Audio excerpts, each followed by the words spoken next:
It is Food City Friday, and I am so happy to welcome back to the kitchen Dr. Elizabeth Hall, registered dietitian from Food City, and we're talking about Mediterranean-inspired diet today, and just making the Mediterranean-inspired meals part of your everyday meal plan. Yes, and this is a great topic for my first day back, right? I'm loving being in this beautiful kitchen and seeing you again. Yes. And, you know, the Mediterranean lifestyle is actually, May is Mediterranean Lifestyle Month. I did not know that. So, perfect time to kind of focus on making your meals a little bit more Mediterranean. And I know we were talking about this before the show, but I actually studied abroad in Greece. And so this topic, again, is very close to my heart because it reminds me of those good old days by the Mediterranean Sea. So even though we're not by the Mediterranean Sea now, we can still enjoy the Mediterranean lifestyle. So when you think about Mediterranean lifestyle and you think about the foods that they eat, where are you first drawn to? Yeah, so you're firstly focused on being plant-based. And I know I talk about this a lot, you know, fruits, vegetables, but especially all those different colors. I tried to bring a variety of colors from home today.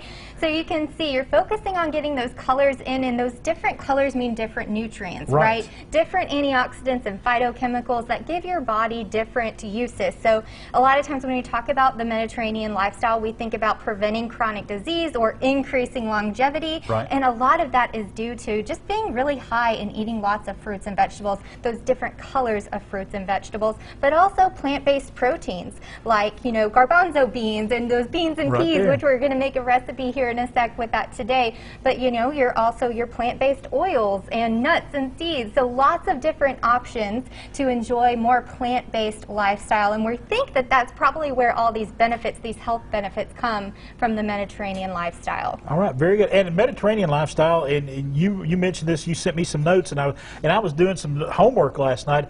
You can keep this up. I mean, this is not a fad diet. This can be a lifestyle for you. Definitely. I'm glad you brought that up because there's a lot of diet talk out there, right? And diet just kind of makes you think about temporary, right? It's just something you're on for a little while until you kind of see some health outcomes. This really is supposed to be a lifestyle. So it's incorporating these foods because of the benefits they have for your body and not really thinking about it as a diet so much as just enjoying your meals, utilizing a lot of these different food groups. Well, let's get into this recipe real quick that you're going to make with the garbanzo beans. Yes, and when I was getting ready for this, I was like, I think I've made this recipe before on the show, but that's okay. But if it's a good one, we want to revisit it. It's a classic hummus, so really easy to do. I have my garbanzo beans here, or chickpeas is sometimes what we call it. And so this is a whole can, and I just rinsed these off, and I'm going to add it to my food processor. Really easy there. You're going to add a little bit of olive oil, and this is my extra virgin olive oil. If you're not cooking your olive oil, using an extra virgin is a good idea. It has a lower smoke point though, so if you're using olive oil in cooking,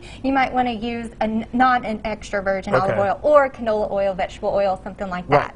So I have that. I also have some lemon juice, and I have this nifty little spritzer here. These are really great. A little bit of lemon juice, and you'll notice that a lot of these recipes, you know, you don't really have to add a lot of salt either, which could be why it's also beneficial for heart health, which is, you know, oh man, that lemon is very aromatic. I didn't even get that through the mask. I know, and behind our mask, our eyes are probably watering and all that stuff. I'm adding a little bit of garlic here too, and garlic again is that prebiotic, adding lots of flavor, but also some health benefits. I like to add a little cumin too. You don't have to if you don't like it. I know some people just aren't huge fans of cumin.